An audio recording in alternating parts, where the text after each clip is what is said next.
বন্ধুরা, পার্ট 2-তে আমরা দেখেছিলাম সাংলার থেকে চিটকুল যাওয়া এবং পরের দিন সাংলার থেকে রেকংপিও পর্যন্ত আসার পুরো ভিডিওটি ও চিটকুলের সাইট সিনের ভিউগুলো।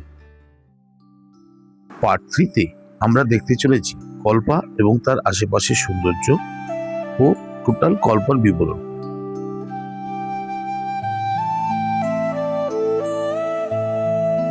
সাংলার থেকে ঝলমলে রোদ্দুর আর টলটলে নীল আকাশকে সঙ্গে নিয়ে আমরা পথ চলতে আরম্ভ করলাম।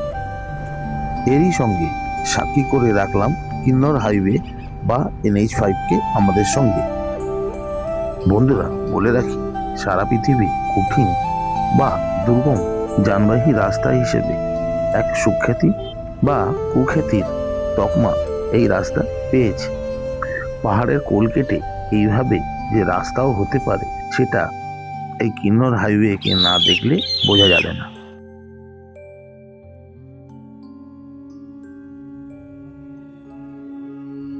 বুদ্ধং শরণং গচ্ছামি বুদ্ধং শরণং গচ্ছামি ধম্মং শরণং গচ্ছামি ধম্মং শরণং গচ্ছামি।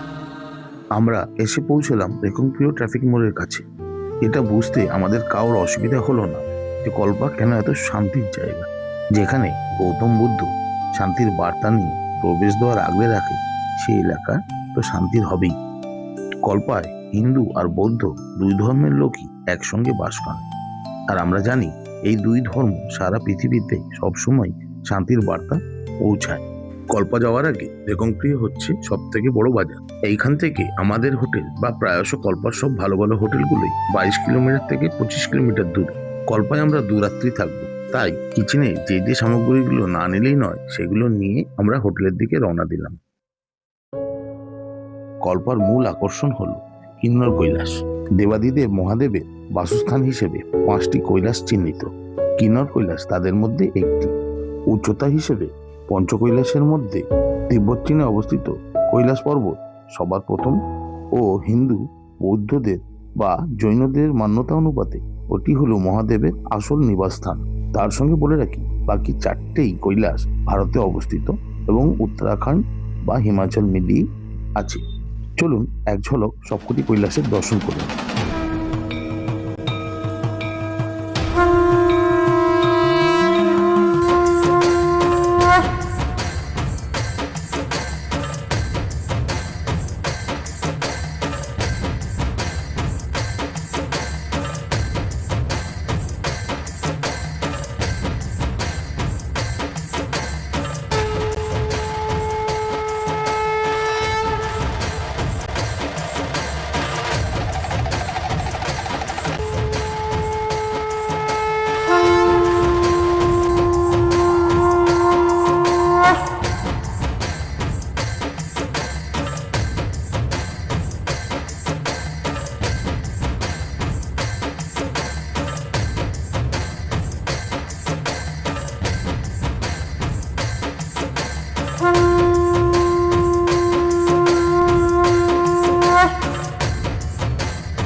চটজলদি বাজারঘাট সেরে রেকংপিও মোড় থেকে এই রাস্তা ধরে 22 কিলোমিটার চলার পর আমরা পৌঁছাবো আমাদের হোটেলে। বন্ধুরা, আমরা আমাদের হোটেলে এসে পৌঁছালাম। আমাদের ট্যুর কোম্পানি যখনই কল্পার কোনো ট্যুর থাকে আমরা এই হোটেলটি বুক করি। এটা আমি বলছি না, আপনারা নিজেরাই গুগল সার্চ করলে কল্পার বেস্ট অফ দ্য বেস্ট হোটেলের মধ্যে এই হোটেলটি দেখতে পাবেন এবং কল্পার সব হোটেলের মধ্যে এটি কল্পার বেস্ট হোটেল।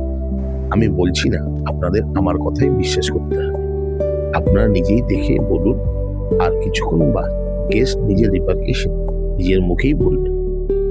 আমি বা আমার কোম্পানির কটি রুলস আছে যা ট্যুরের ক্ষেত্রে আমরা কোনো সময় কম্প্রোমাইজ করি না।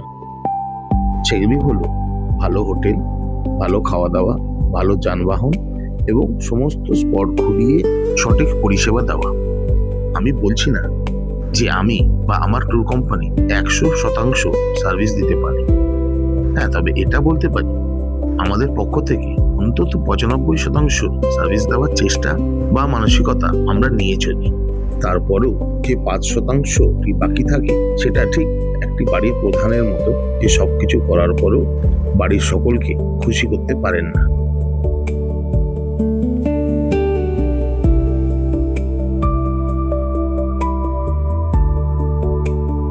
আমি আমার জীবনে গোলাপ গাছ অনেক দেখেছি, কিন্তু এই হোটেলে যত ভ্যারাইটির গোলাপ গাছ দেখা যায় তা সাধারণত আমি কোনো জায়গায় দেখতে পাই না। যেমন তার সাইজ, যেমন এক একটি গাছের রং। মানুষ হিসেবে বা আমার ব্যক্তিগত অভিরুচি অনুপাতে আমি একজন বাগান প্রেমী লোক, আর তাই বাগানে রাখার মতো যে কোনো ফুল গাছ বা বাহারি গাছ আমার খুব পছন্দের। ট্যুরের স্বার্থে আমাকে দেশের অনেক হোটেলই ভিজিট করতে হয়, কিন্তু কল্পায় যতবারই আসি না কেন আমি এই হোটেলটি চুজ করি। তার কারণ হচ্ছে এই হোটেলের ভ্যারাইটিস গোলাপের কালেকশন, তার সঙ্গে আপেল আর অ্যাপ্রিকটের নিজস্ব বাগান। বিভিন্ন রঙের গোলাপ ফুল আর গাছ তো আপনারা দেখেছেন। আমি তার সঙ্গে চেষ্টা করব যদি মালিক পক্ষকে বলে আমাদের গেস্টদের নিয়ে আপেল আর অ্যাপ্রিকট বাগানটা ঘুরিয়ে দেখাতে পারি। যদি উনি পারমিশন দেন তাহলে আমি সবাইকে নিয়ে যাব।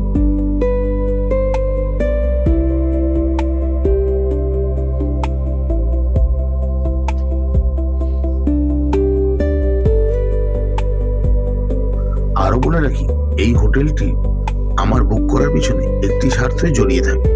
গেস্টরা এখানকার কমন লবির থেকে বসে 79 ফুট উচ্চতা ও 43 ফুট চওড়া কিন্নর কৈলাসের দর্শন সোজাসুজি এখান থেকে বসেই করতে পারেন।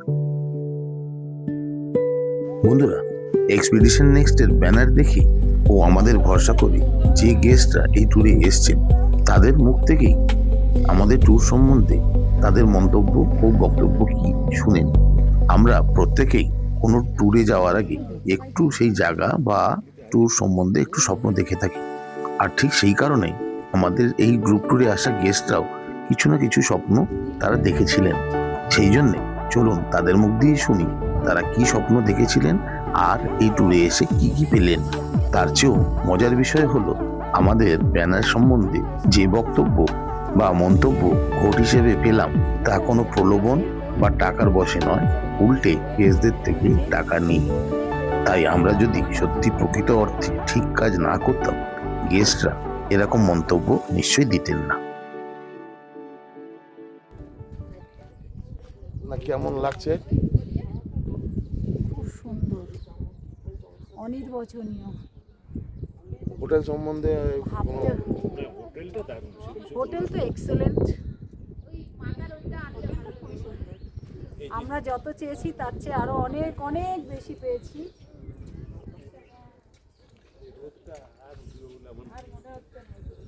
উঠবে উঠবে, এই যে লেয়ার উঠছে। কি হয়, ছেড়ে দাও, চলে আসো, একটু পরে চলে যাচ্ছি, চলে আসো, ঠান্ডাটা খাই। কেমন করে খায় ঠান্ডা দেখি? এই তো, হ্যাঁ, একটু ঠান্ডাটা খাই। হাই, আমার এই মামার সাথে সবাই আসো, কাস্টমার আরো হোক আমি চাই, ঠিক আছে? ঘুরে পুরো স্যাটিসফাই হবে। বৌমা কি বলছে? আমার জীবনের ফার্স্ট ট্যুর একদম সাকসেসফুল। চোখ বন্ধ করে সবাই আসুন মামার সাথে।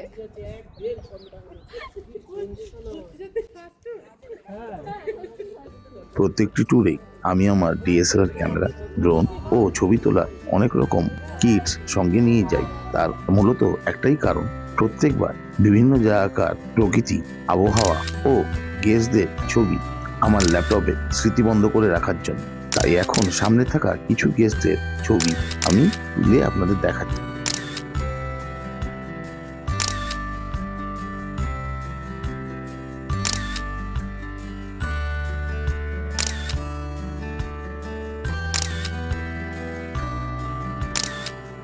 ফটো সেশন চলতে চলতেই আমাদের বিকেলের টিফিন রেডি।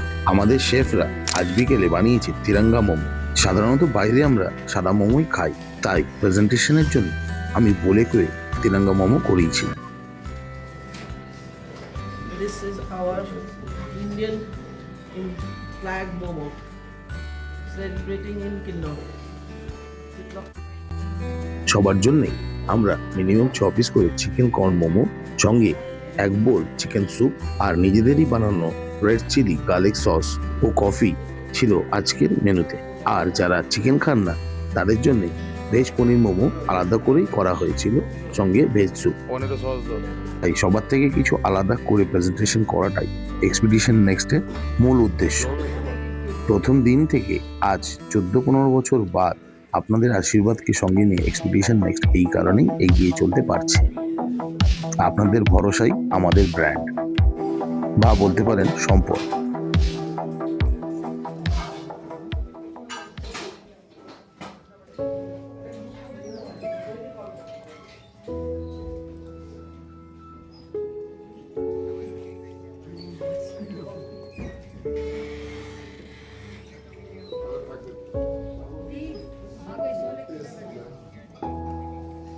ए वीरा ये काम करना। कौन बोला?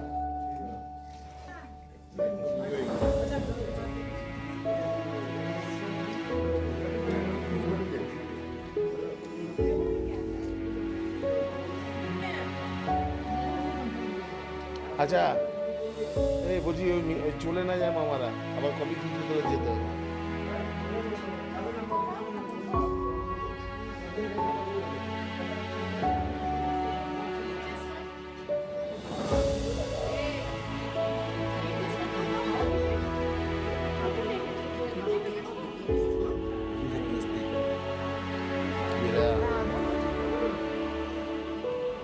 अरे वही अंदर वाला खाना है।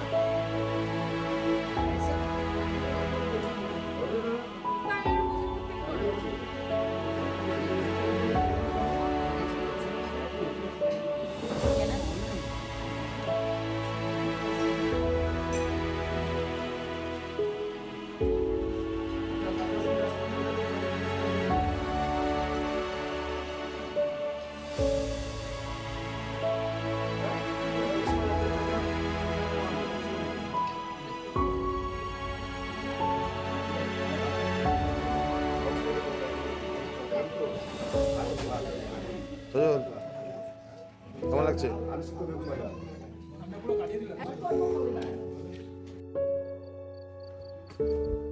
বিকেলে টিফিন পর্ব শেষ হতে না হতেই আমাদের শেফ আর স্টাফেরা লেগে পড়লো রাত্রির ডিনারের জন্য।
রাত্রিরে সময় মতো গেস্টদের দেখি রাত্রির ডিনার কমপ্লিট করি, তাদের পাঠিয়ে দিলাম শোয়ার জন্য।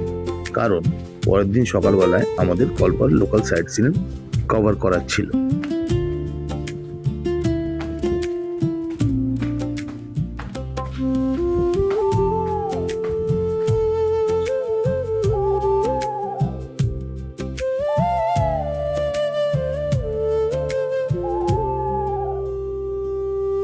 পরের দিন আমার ঘুম ভাঙে সকাল 5টার সময়।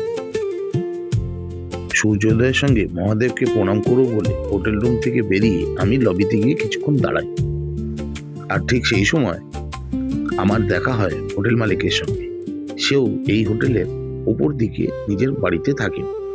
তার যেরকমটি বলেছিলাম, আমি সমস্ত গেস্টদের নিয়ে অ্যাপেল অর্চার্ডে মানে আপেল বাগানে নিয়ে যাওয়ার পারমিশনটি চাই। কিন্তু সে বললেন শুধু আমিই যেতে পারবো, বাকি কাউকে যাওয়ার অনুমতি উনি দেবেন না। শুনে মনটা আমার খারাপ হয়েছিল, তাই কারণ জানতে আমি নিজেই বাগানে গেছিলাম।